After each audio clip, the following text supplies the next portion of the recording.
గారు ఇక్కడ చాలా అంటే ఏమంటారు ఇప్పుడు ఆరోపణలు అయితే వినిపిస్తున్నాయి, దానికి సంబంధించి కొన్ని ఆధారాలు కూడా కనిపిస్తున్నాయి. ఈ సందర్భంలో సమాధానం చెప్పాల్సింది మీరే.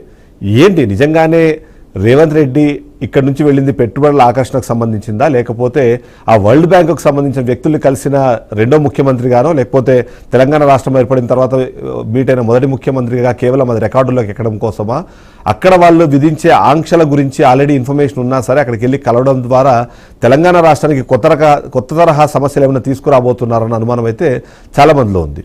సో అదొకటి మీరు సమాధానం చెప్పాలి. రెండోది అయితే స్వచ్ఛ బయోకు సంబంధించి కేవలం రేవంత్ రెడ్డి తమ్ముడు కాబట్టే ఆయనకి ఆ తరహా 1000 కోట్లకు సంబంధించిన ప్రాజెక్ట్ ఆయన చేతికి వచ్చిందని ఇవన్నీ కొన్ని ఆరోపణలు నిలుస్తాయి. ఈ రెండింటి మీద సమాధానం చెప్పండి.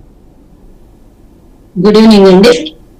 మీకు నా తోటి పార్టిసిపెంట్స్ సోదరులకి అలాగే మీ ఛానల్ ప్రేక్షకులకు కూడా గుడ్ ఈవినింగ్ అండి. First of all Revanth Reddy గారి సోదరుడు 1000 కోట్లతో తెలంగాణలో పెట్టుబడులు పెట్టబోతున్నాడు అనే మాటని నేనేం అబద్ధం అను పెడుతుంది 100% పెడితే తప్పేమి.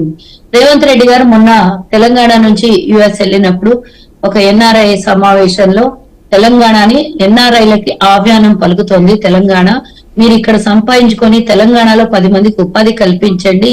మీ సంపాదించి మీరు మీ ఇండ్లు మీ ఆస్తులు కేవలం మీరేదో మీ సొంతంగా మీరు జమ చేసుకోవడం కాదు, మీరు ఇక్కడ సంపాదించిన డబ్బుతో తెలంగాణలో 10 మందికి ఉపయోగం కలిగించండి, 10 మందికి ఉద్యోగం కల్పించండి, ఉద్యోగ అవకాశం కల్పించండి. తెలంగాణలో ఆర్థికంగా ఇబ్బందులో ఉన్న తెలంగాణలో ఉద్యోగం కల్పిస్తే గనక తెలంగాణలో ప్రజలకి మీరు తెలుగు రాష్ట్రాలు ముఖ్యంగా తెలుగు రాష్ట్రాల ప్రజలు చాలా మంది అమెరికాలో ఉంటారు కాబట్టి వారిని ఉద్దేశించి తెలంగాణకు ఆహ్వానం పలికారు. ఒకటి సోదరుడు నరేష్ సోదరుడు అంటున్నాడు, రేవంత్ రెడ్డి గారు సోదరుడు కాబట్టి ఆయనకు అదే ప్రత్యేకతన అంటే నేనంటున్నా ఈ రోజు మీ మీడియా సాక్షిగా చెప్తున్నా, తెలంగాణ సోదరుడే కాదు నరేష్ సోదరుడు కూడా మీ బంధువులే గాని మీకు తెలిసిన వాళ్ళే గాని మీరు కూడా ఎన్ఆర్ఐ మీకు ఇంట్లో వాళ్ళు ఎవరైనా ఉంటే కూడా కాంగ్రెస్ పార్టీ ఈరోజు తెలంగాణ ప్రభుత్వం ఆహ్వానం పలుకుతుంది. ఎవ్వరు వచ్చినా సరే తెలంగాణకు 4 ఉద్యోగం ఇస్తుంది అని అంటే ఈ ప్లాట్ఫామ్ ఉపయోగించుకోవడానికి ప్రభుత్వం పూర్తి స్థాయిలో అన్ని విధాల మీరు పెట్టడానికి అవకాశం ఉన్న వాళ్ళైతే 100% అవకాశం ఇస్తుంది. మరి అక్కడ ఉన్నటువంటి ఎన్ఆర్ఐస్ వాళ్ళ డబ్బుని వాళ్ళు అక్కడ ఆస్తులు కొనడంగా తెలంగాణలో 1000 కోట్లు ఇన్వెస్ట్ చేస్తా అంటే తెలంగాణకు వచ్చినటువంటి నష్టం ఏంది, ముఖ్యంగా ప్రతిపక్షంకి వచ్చినటువంటి బాధ ఏందో నాకు తెలియదు. కానీ నేను ఒకటి అడుగుతున్నా, అందులో రేవంత్ రెడ్డి గారి సోదరుడు అవ్వడమే చేసిన పాపమా ఇన్వెస్ట్మెంట్ పెట్టడం? అందులో చాలా మంది ఇన్వెస్ట్మెంట్ పెడుతున్నారు. ఆయన ప్రత్యేకంగా రేవంత్ రెడ్డి గారి సోదరుడు జగదీశ్వర్ రెడ్డి గారి పేరే ఎందుకు బయటకు వచ్చింది అంటే ఆయన సోదరుడికి ఈరోజు తెలంగాణలో పెట్టుబడులు పెట్టించడానికి ఒక ప్లాట్ఫామ్ చేసుకోవడానికి అమెరికా పోయినట్టు ఏమి నేనంటున్నా.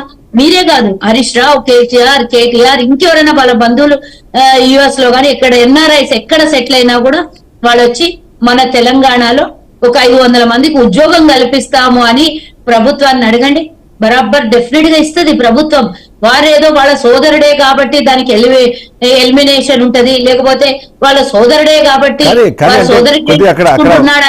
మాత్రం పాసిబిలిటీస్ ప్రాబబిలిటీస్ క్వాలిఫికేషన్స్ అన్నవి కూడా ఇంపార్టెంటే కదా అన్నది మరొక పాయింట్. ఎందుకంటే దాని మీద మనం డిస్కస్ చేసే ముందు ఒక షార్ట్ బ్రేక్ తీసుకుందాము. ఒకటి మీరు గమనించాలి, ఒక షార్ట్ బ్రేక్ తీసుకుందాము. ఆయన అక్కడ చదువుకొని అక్కడ ఉద్యోగం చేసి తన రూపాయి పోగేసుకున్న డబ్బుతో తెలంగాణలో వచ్చి ఈ రోజు ఒక సంస్థ డిస్కస్ చేద్దాం. ఒక షార్ట్ బ్రేక్ తీసుకుందాం. బ్రేక్ తర్వాత నిజంగానే 1000 కోట్లు పెట్టుబడి పెట్టడానికి సిద్ధంగా ఉన్న ఒక కంపెనీ కేవలము 1 నెల ముందు మాత్రమే రిజిస్టర్ అయింది అన్నది ఇప్పుడు ఒక వినిపిస్తున్న మరొక ఆరోపణ. 1 నెలలో